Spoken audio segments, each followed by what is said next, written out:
everybody, hope you're doing marvellously well. My voice is recovering a little bit from our recent trip to, or recent whistle stop 3-day tour in England, where we went to Air Studios.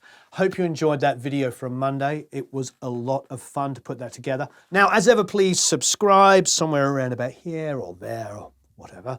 And of course, you can go to producelikeapro.com. You can sign up for the email list and get a whole bunch of free goodies. Now, this little device here is the Cloudlifter. And I know I'm a little late to the party.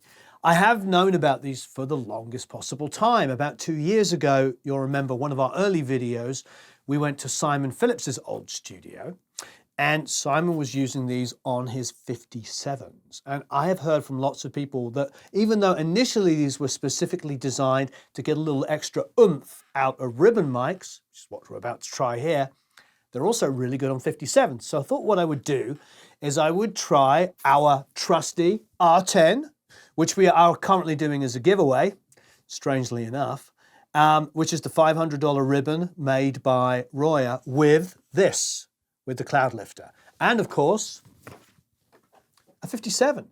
Now, I haven't even opened this box yet. So let's get a knife.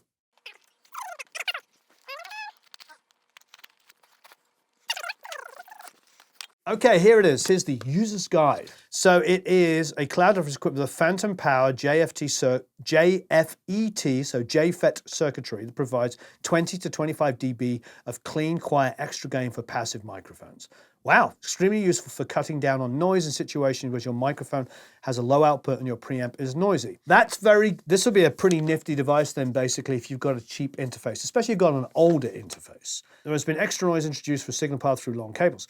Please take time to read through this quick user's guide to ensure that you get the most out of your Cloudlifter.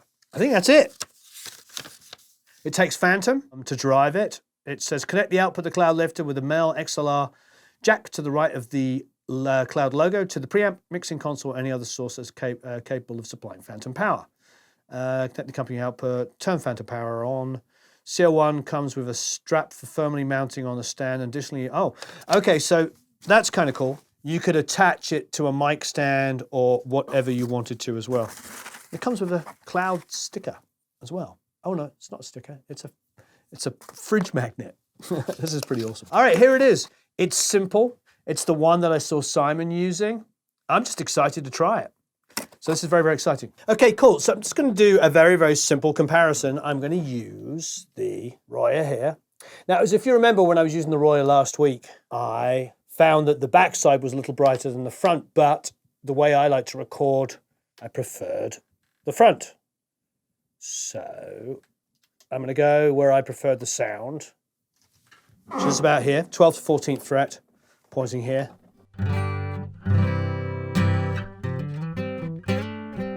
Now, we are using my BAE 1028, which you can see over here. So I'm going to wander over here a second, see if Eric can follow me around.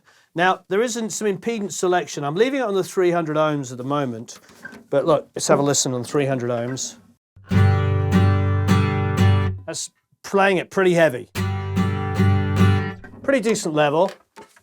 We go to the 1200 ohms, which was always switchable on the back of these mic pre's.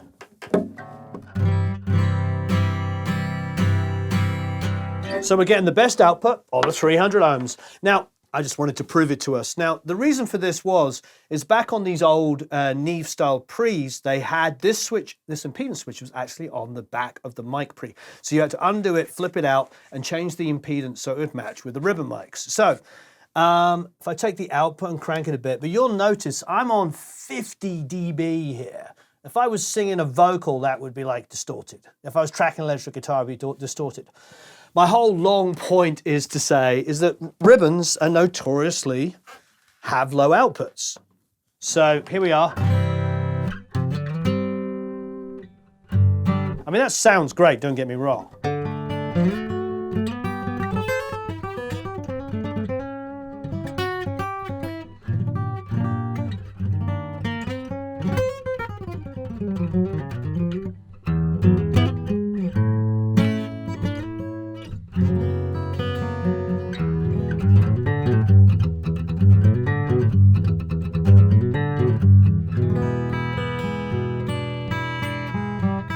There's a natural, almost compressed sound with this mic.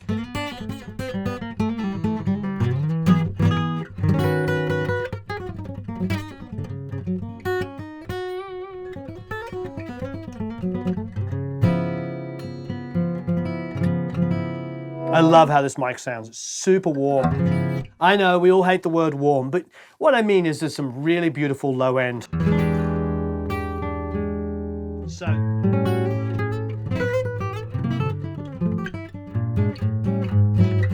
Okay, let's insert the Cloudlifter. Nothing's happening yet because the Phantom's not on. Now, this is gonna, 20 to 25 dB, this is gonna get loud. Wow, it's already massively higher output.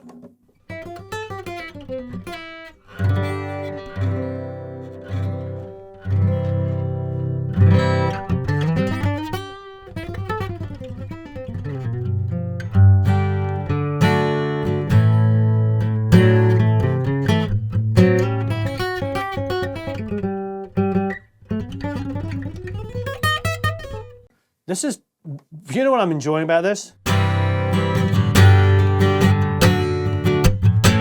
Now, the output's a lot more, but the brightness of the mic has increased. I have no idea why. I suppose it's just more sensitive.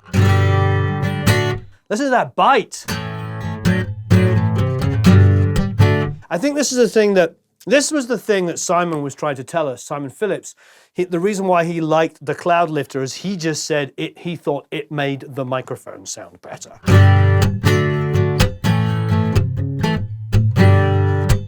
There's a sensitivity that seems to have come in with this. Do you hear what I'm saying? I mean, you're gonna have to rewind the video a bit, but listen.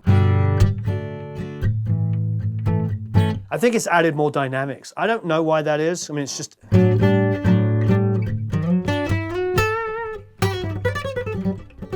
It's like...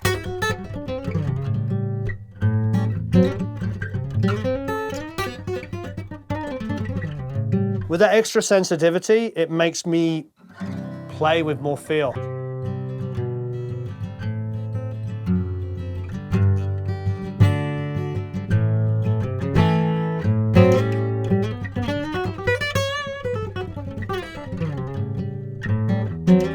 This is probably why all of my friends, all my professional friends that have this just rave about it. I want to hear it on a 57.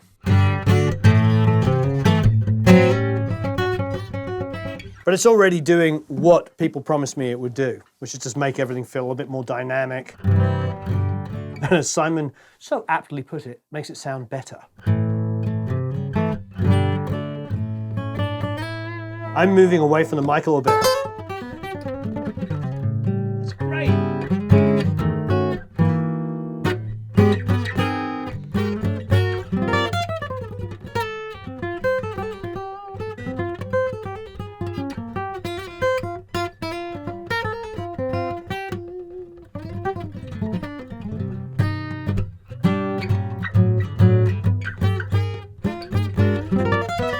All right, I'm having too much fun. Let's try on a different mic. Back with the trusty Brian May guitar. You know I love this guitar. And a little Brian May Vox amp. Queen fan? No. Now, a 57 is a classic mic. We're going back in the same pre, we're in the BAE 1028.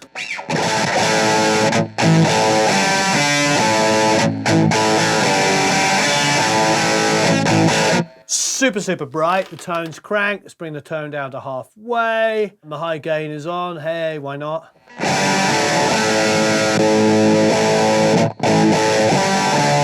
That's with these two pickups on together.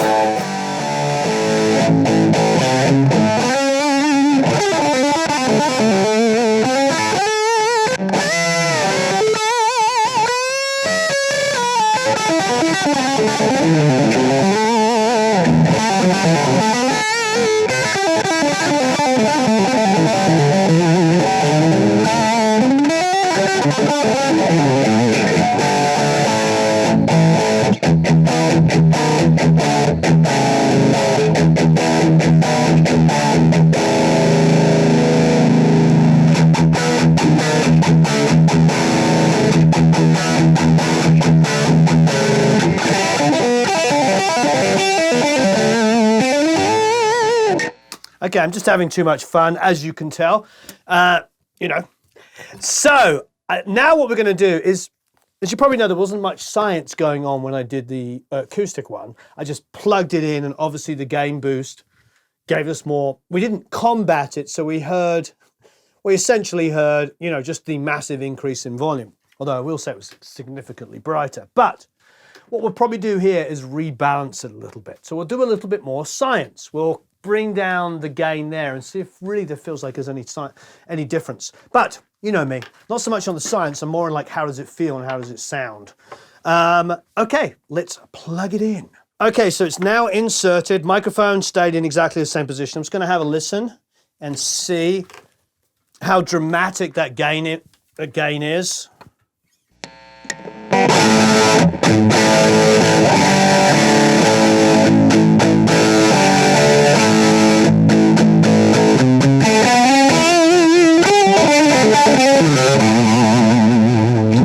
It's pretty dramatic. So I'm going to bring it down a couple of clicks on here.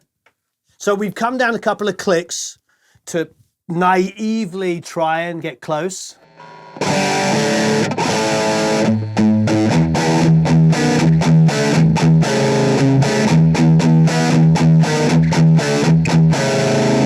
If I was to say anything, I think I feel the same thing. I feel like it's bright, it's a little bit more snappier.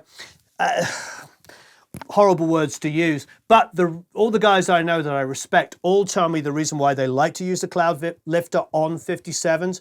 They put it on snares and they say it gets a little bit more high output. Sorry, let's rephrase that. High-end output.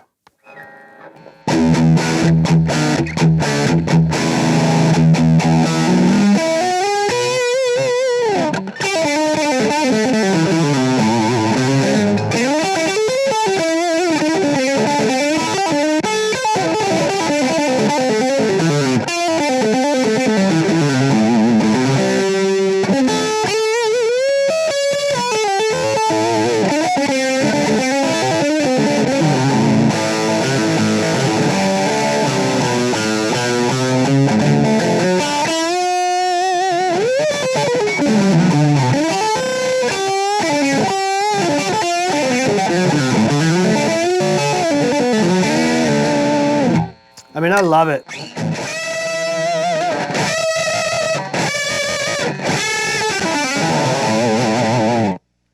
I will certainly try it on my 57s from now on. I think as far as putting it on ribbon mics, I think it's just total shoo-in. It makes perfect sense to use this on a ribbon and just up that output, because if you've got, especially when you're running longer cable lengths, it makes more sense to get a little bit more signal traveling through it. Less chances of noise and all this kind of stuff. And especially if you have older interfaces, which maybe the mic pre's aren't as high a quality as you want, getting a little bit more signal in there will definitely help you with signal to noise ratio. So wonderful little device. Please, those of you that do use Cloudlifters and know more about it than me, leave us a bunch of comments and questions below. And you know how to enter. There'll be all kinds of different things that you can click on down here and around here to enter it. Thank you ever so much, Cloudlifter. I really appreciate it. I think it sounds fantastic and I will be using it a lot.